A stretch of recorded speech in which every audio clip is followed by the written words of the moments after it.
everyone. Hope you all doing good. So now we are moving ahead and to understand about the list of allowances which are fully exempt. Okay.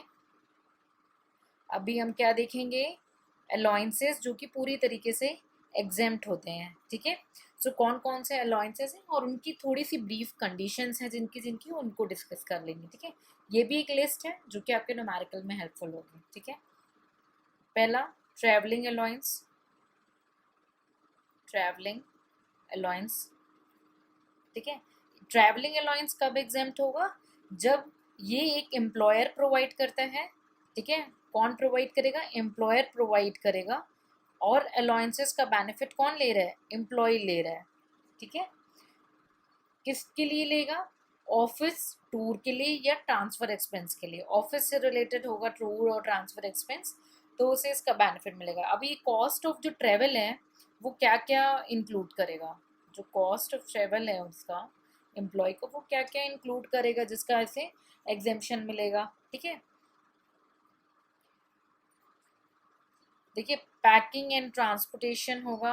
Packing and transportation of personal effects. ठीक है.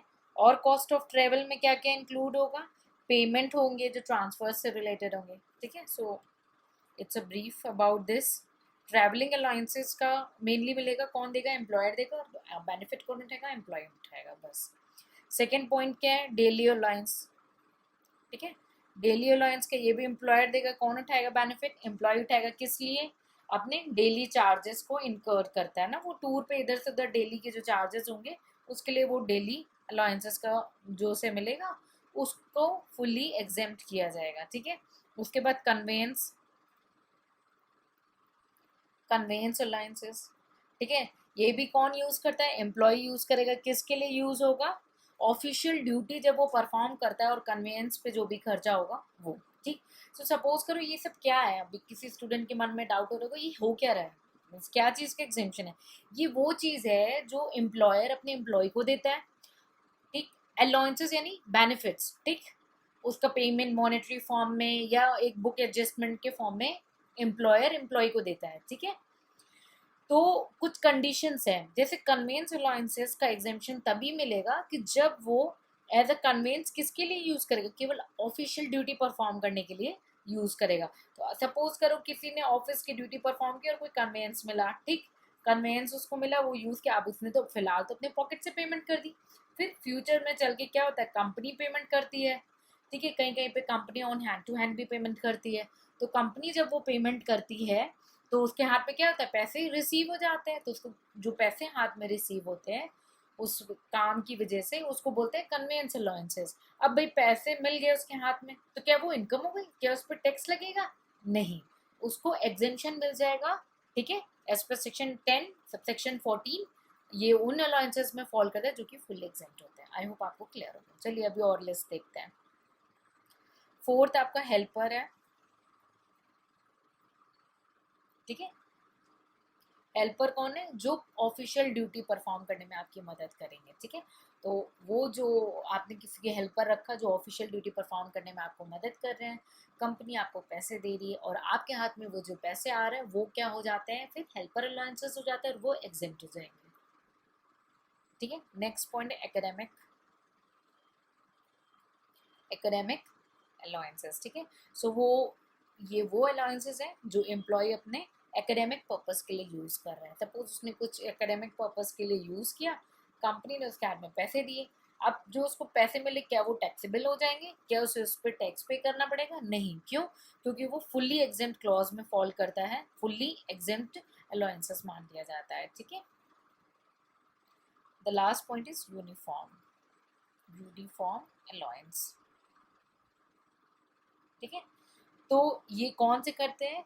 ये वो खर्चे हैं जो employ spend करता है अपनी परचेजिंग ऑफ द यूनिफॉर्म या उसको यूनिफॉर्म को मेंटेन करने के लिए, ऑफिस की अगर यूनिफॉर्म है, और ऑफिस ड्यूटी परफॉर्म करने के लिए. ऑफिस ड्यूटी परफॉर्म करने के लिए जो यूनिफॉर्म वो पहनता है उसको परचेज करना हो या उस यूनिफॉर्म को मेंटेन करना हो, उस पर उसने कुछ खर्च कर लिए, कंपनी ने उसे पैसे दिए, तो क्या वो पैसे उसके हाथ में इनकम माने जाएंगे? नहीं. वो एग्जेम्प्ट हो जाएगा, क्योंकि वो अलाउंसेस ऐसे अलाउंसेस हैं जो एग्जेम्प्ट होता है अंडर सेक्शन 1014 में या rule 2BB of the income tax rules के अंदर। ठीक है, तो चलिए मैं क्विक रिवीजन करा रही हूँ। ठीक है, ये अलाउंसेस जो है आपके कवर्ड होते हैं अंडर सेक्शन 1014 और रूल 2BB के अंदर। ठीक है, ये वो अलाउंसेस क्या है जो हमें एम्प्लॉयर पे करता है, किससे, एम्प्लॉय को। ठीक, फुल्ली एग्जेम्प्ट कब, जैसे मानो कोई सर्विस की मैंने, उसके बदले में कंपनी ने मुझे पैसे दिए, तो वो पैसे तो वैसे इनकम हो गए मेरे, लेकिन इन केसेस में वो इनकम नहीं होंगे और उसका मुझे एग्जेम्पशन मिलेगा, यानी उस पर टैक्स नहीं लगेगा। कौन कौन से वो अलाउंसेस हैं, ट्रैवलिंग अलाउंस है, daily conveyance, travelling, daily conveyance, helper, academic and uniform. Travelling, daily conveyance, helper, academic and uniform, ये 6 तरीके के अलाउंसेस जो हैं एग्जेम्प्ट हो जाते हैं पूरे तरीके से। ठीक है, अब उसके बाद कुछ ऐसे अलाउंसेस हैं जो स्पेसिफाइड एम्प्लॉयज़ के लिए एग्जेम्प्ट है। स्पेसिफाइड एम्प्लॉयज़ के लिए, आई होप आपको रिमेंबर होगा स्पेसिफाइड एम्प्लॉयज़ कौन होता है। ठीक है, तो यहाँ पे मैं उसको नहीं कवर करूँगी। कौन कौन से अलाउंसेस हैं जो एग्जेम्प्ट होंगे उस स्पेसिफाइड एम्प्लॉयज़ के लिए। पहला, जो अलाउंस कौन रिसीव कर रहा है, हाई कोर्ट का जज। अगर हाई कोर्ट के जज को कोई अलाउंसेस मिलता है, ठीक है, वो उसके हाथ में एग्जेम्प्ट हो जाता है। किस सेक्शन में मिलता है वो मिलता है उसको section 22A sub clause 2 of the high court जज एक्ट 1954 के अंदर। ठीक है, तो ये याद करना आपके लिए ज़रूरी नहीं है, बस इतना आप समझिए कि एक बार आपने सुन लेना है। और दूसरा ये पॉइंट कि हाई कोर्ट के जज को अगर अलाउंसेस मिलता है तो वो उसके हाथ में एग्जेम्प्ट होता है। ठीक है, और दूसरा कौन सा, कंपनसेटरी अलाउंस मिलता है किसको, जज को, कंपनसेटरी। ठीक है, अलाउंस मिल रहा है किसको, मिल रहा है, जज को मिल रहा है। ठीक है, तो वो एग्जेम्प्ट हो जाता है, क्यों, क्योंकि कॉन्स्टिट्यूशन में वो स्पेसिफाइड है, आर्टिकल 222 सब क्लॉज 2 के अंदर कॉन्स्टिट्यूशन ऑफ इंडिया में वो मेंशन किया हुआ है। ठीक है, और थर्ड कौन सा है, ठीक है, समचुरी अलायंसेस, ये भी किसको मिल रहा है, हाई कोर्ट और सुप्रीम कोर्ट के जजेस को। High court and supreme court के जजेस को मिल रहा है, तो ये टैक्सेबल नहीं है, ये फुल्ली एग्जेम्प्ट है। कौन सी, subsidiary allowances. Fourth, United Nation Organization के एम्प्लॉय को। ठीक है, यूनाइटेड नेशन कोई भी अलाउंसेस रिसीव्ड हो रहा है एम्प्लॉय क्यों। ठीक है, किसके एम्प्लॉय को, यूनाइटेड नेशन ऑर्गेनाइजेशन के एम्प्लॉय को अलाउंसेस जो मिलते हैं वो फुल्ली एग्जेम्प्ट हो जाते हैं।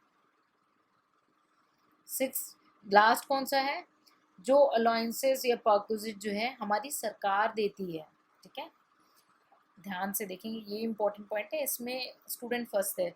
अलाउंसेस और पर्क्स यानी कोई भी फायदे, बेनिफिट्स, ठीक है, कौन देता है, पेड बाई गवर्नमेंट, हमारी सरकार देती है। किसको देती है, टू इंडियन सिटीजन को देती है। किसको देती है, इंडियन सिटीजन को देती है। क्यों, कौन से इंडियन सिटीजन को, सारे नहीं, जो आउटसाइड इंडिया रहता है, जो आउटसाइड इंडिया रहता है। ठीक है, ये एग्जेम्प्ट होता है आपका अंडर सेक्शन 10 सब क्लॉज 7 के अंदर। ठीक है, एग्जेम्पशन वाले चैप्टर में मैंने आपको बोला था ना, कुछ कुछ ऐसे एग्जेम्पशन आएंगे जो हम स्पेसिफाइड चैप्टर में कवर करेंगे। ठीक है, लेकिन वो सेक्शन 10 में ही आएंगे, आप नोटिस करेंगे। ठीक है, तो ये आपका हो गया। तो चलिए हम कोई रीड कर लेते हैं कि कौन कौन से अलाउंसेस हैं जो हमारे स्पेसिफाइड एम्प्लॉयज़ या specified category of the person के लिए एग्जेम्प्टेड है। First, allowances received by the High Court Judge under Section 22A subclause 2 of the High Court Judge Act 1954. Second, the compensatory allowances received by a judge under Article 222 subclause 2 of the Constitution. Third, sumptuary allowances given to the High Court and Supreme Court judges. Fourth, allowances received by employees of the United Nations Organization. And the last, the fifth one, allowances and perks by the government to its Indian citizen outside India falls under section 10 subclause 7. So these are all the allowances which are fully exempt, ठीक है. So I hope आपको ये list clear हो गई हो. Please तुरंत इस list को रीड करेंगे, ठीक है, और फटाफट से मेमोराइज कर लेंगे, ठीक है. So see you in the next lecture.